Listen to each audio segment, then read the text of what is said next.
자, 두 번째 파트는 또 어려운 부분 중에 하나죠. 가정법 컨디셔널에 대해서 배워보도록 하겠습니다. 자, 우선 이렇게 표가 나와 있는데요. 표가 영어로 표현이 되어 있어서 조금 어려울 텐데 어차피 뒤에 가서 한글로 하나씩 풀어서 설명을 해드릴 거예요. 자, 우선 세 가지 유형으로 이렇게 나눠서 if를 얘기하죠. 자, if가 쓰이는 건 이렇게 세 가지 중에 하나인데요. 첫 번째가 우리가 제일 많이 써왔던 if의 모양이에요. 그래서 여기 이가 하나죠. 진짜 현재를 얘기할 때 앞에 쓰는 부분인데요. 예시를 보면 그가 늦게 온다면 우리는 버스를 놓칠 거야 라고 해서 가능한 혹은 지금의 진짜 상황을 얘기할 때 쓰고요. 앞에 if 절과 주절로 이렇게 두 가지를 나눠서 볼 수 있는데요. if 절에서는 if가 우선 쭉 나오고 현재 시제를 present이라고 돼 있죠. 현재 시제를 써준 다음에 쉼표를 써요. 자, 물론 if를 반대말로 if not을 써줘도 되는데요. 자, if를 부정한다는 얘기는 unless, 만약 뭐뭐가 아니라면 이라는 뜻의 unless를 써도 된다는 얘기죠. 자, 이렇게 if 절을 쓴 다음에 if 절이 쉼표로 끝나고 뒤에 main 절, 주절에서는요, 미래 시제로 will 혹은 can, must, may 같은 다른 조동사를 써줘서 뒤에 동사 원형을 표현하면 돼요. 자, 이게 우리가 그동안 많이 써왔던 if의 모양이고요. 자, 두 번째, 세 번째는 가정법 의 모양인데요. 그 가정법은 영어로 설명하면 조금 더 어렵게 느껴질 수 있으니까 밑으로 내려가서 한글로 표현되어 있는 부분을 한번 설명을 드릴게요. 자, if로 시작되는 조건문 이렇게 되어 있죠. 자, if로 시작되는 조건문 두 가지가 있어요. 첫 번째는 우리가 계속 써왔다는 그 유형 1번인데요. 실현될지 알 수 없지만 어쨌든 가능성은 있어요. 혹은 뭐 지금 얘기를 해도 되고요. 자, 그래서 여기 보면 여기다 현재 시제를 써주고 그 다음에 메인절에서는 조동사 혹은 will 그리고 동사 원형을 써주면 되는 건데요. 이게 지금 첫 번째 유형이었고요. 그 다음에 이제 두 번째, 세 번째가 바로 가정법에 속하는 비현실적인 조건문이에요. 자, 사실과 반대되거나 일어날 수 없는 거예요. 그러니까 단순 조건문을 쓸 때랑 비교가 되겠죠. 가정법을 썼다는 얘기는 어쨌든 지금 그렇지 않다라는 얘기로 이해를 하면 돼요. 자, 예시가 이렇게 나와 있는데 이거는 뒤에 또 나올 거니까 우선은 읽지 않고 뒷장으로 넘어가 볼게요. 자, 가정법을 할 때 제일 많이 헷갈리는 부분이 바로 2번이에요. 자, 2번 시간과 시제를 이렇게 구분을 하는데요. 우리 그동안은 좀 헷갈린 사람이 많았을 거예요. 시간이라는 건 정말 우리가 지금 어떤 때인가, 현재인가, 과거인가, 미래인가 이걸 표현하는 게 시간이고요. 시제는 그걸 동사로 표현해 놓은 거예요. 이렇게 보니까 뭐 시간을 표현했다고 하니까 뭐 시간이랑 시제가 같은 게 아니냐? 그런데 다른 거죠. 자, 다른 거예요. 그런데 왜 헷갈리냐면 우리가 일반적으로 이렇게 써왔거든요. 시간이랑 시제가 같다고. 그래서 예시를 보면 I don't have a car, so I can't go there so fast 이렇게 되어 있죠. 해석은 밑에 있어서 의미를 참고하시면 되겠고요. 자, 지금 현재 don't 그 다음에 can't 그러면 현재 얘기인가 보다. 현재를 썼네. 자, 그런데 이거는 현재 시제로 표시를 해놓은 거고 그 다음에 현재 사실을 얘기하는 게 맞아요. 그쵸? 우리가 지금까지는 시간과 시제가 일치한다고 생각을 해왔는데 다른 경우가 생긴 거죠. 자, 어떤 거냐면 가정법은요.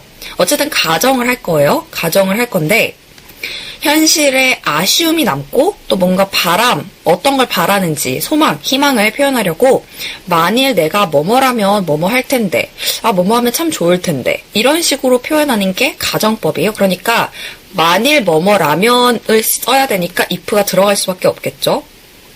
그 다음에 뒤에도 뭐뭐 할 텐데 라고 나오니까 지금 얘기를 하는 게 아니라 시제만 바꿔가지고 표현을 하는 거죠. 그래서 시제를 변화시켜서 시간과 시제를 변화시켜서 나타낸다. 즉 시간과 시제가 일치하지 않을 수도 있다라는 게 바로 가정법이에요. 자, 그래서 여기를 보면요. 과거형을 썼구나. 과거 시제를 쓴 거죠. 과거 시제를 썼으니까 과거 얘기인가 보다. 그런데 이거는 가정법이니까 과거 시제를 썼을 뿐 내용은 현재인 거죠. 내용은 현재를 얘기하고 있는 게 되고요. 모양만 과거로 썼을 뿐이에요. 그러니까 과거의 탈을 쓴 현재 얘기인 거죠. 네, 이게 좀 어려운 부분이라서 지금 얘기를 들으면서도 이게 무슨 얘기지? 하고 의문이 남을 수도 있어요. 가정법은 계속 반복을 하면서 이해를 할 테니까요. 우선은 가정법이란 시제로 표현됐다고 해서 그 시제가 바로 과거 얘기인가 보다라고 이해하면 안 되는 거다라고 이해를 해두세요. 밑에도 마찬가지예요. 과거 완료로 had pp, 또 뒤에는 had pp가 여기 조동사 때문에 동사 원형으로 have를 쓴 건데 어쨌든 had pp니까 과거 완료 얘기인가 보다, 더 과거 얘기인가 보네 라고 이해를 했는데 아니라는 거죠. 그냥 단순한 그 과거의 얘기를 하고 있는 거예요. 그쵸? 그래서 시제랑 시간이 일치하지 않는 게 바로 가정법이다라고 우선은 이해를 해두시고요. 그 다음에 뒷장으로 넘어가서 가정법은 사실 if가 나오는 것만 얘기하는 건 아니고요. if 말고도 다른 식으로 막 쓰기도 해요.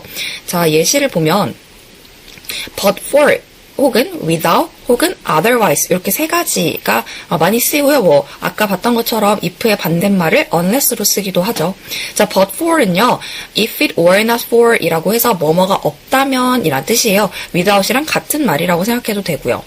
그래서 첫 번째 문장은 공기와 물이 없다면 living thing, 그쵸? 생물체, 살아가는 것들은 존재할 수 없다 이런 표현이에요. 그래서 but for는 without이랑 같은 의미인데, 자, without your help, 너의 도움이 없다면 I would be in trouble, 나는 공경에 처할 것이다 이런 표현이죠.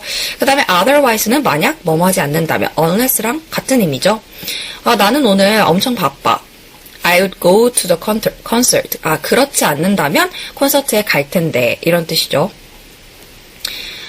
그 다음에 법으로 넘어가 볼게요. 자, 법이라는 건요, 동작과 상태를 어떻게 표현하는지를 얘기하는데요.